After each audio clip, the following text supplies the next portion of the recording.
Welcome to the Voice of UK News Update. اسلام آباد میں بیٹھنے والے بابوؤں کی سوچ سمجھ کم عقلی اس نے ہمیں غریب کیا ہوا ہے۔ پاکستان غریب ملک نہیں ہے۔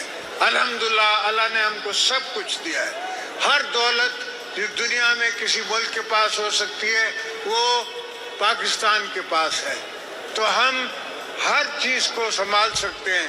صرف وہ عربی میں کہتے ہیں مخ مافی، دماغ کی کچھ کمی ہے۔ اگر ہم آپ میں بیٹھیں، آپس میں بیٹھ کے سوچیں تو کون سی چیز ہے جو ہمارے پاس نہیں ہے؟ اور پاور میں کیا ہے؟ پاور میں آپ کی خدمت کرنا ہے، عوام کی خدمت کرنا ہے۔ تو خدمت کرنے میں بھی ہماری جنگ ہے۔ بھئی آپس میں بیٹھو، بات کرو، ایک پوائنٹ پہ آؤ۔ نہیں آ سکتے اس پوائنٹ پہ تو وڈرا کر جاؤ۔ پاکستان پیپلز پارٹی 40 سال سے لڑ رہی ہے، کبھی وڈرا کرتی ہے، کبھی ایڈوانس کرتی ہے، کبھی سائڈ سٹیپ کرتی ہے، کبھی فرنٹ سٹیپ کرتی ہے۔ یہی طریقہ سیاست میں ہمیں محترمہ بے نظیر بھٹو نے سکھایا ہے۔ اگر ہم آگے لڑتے رہے، ہمیشہ لڑتے رہے، تو پھر عوام پستی ہے۔ ہماری قربانیاں اپنی جگہ پہ، مگر عوام کو پس جاتی ہے، عوام کی قربانیاں ہو جاتی ہیں اور بچے رہ جاتے ہیں۔ تاریخ میں ان کا مقدر خراب ہو جاتا ہے۔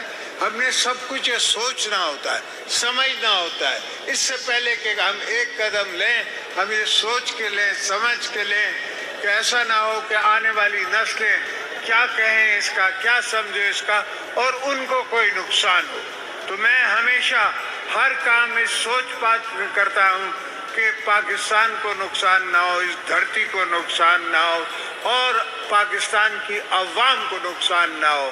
یہ نقصان ہمارا نقصان ہے، عوام کا نقصان، ملک کا نقصان ہے، اور ملک کا نقصان پاکستان کا نقصان ہمیشہ کے لیے ہے، اور ہمیشہ کے لیے ہوا ہے۔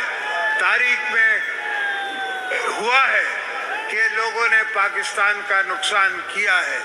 آج تک اس نقصانوں کا ہم معاوضہ بھر رہے ہیں، اور اب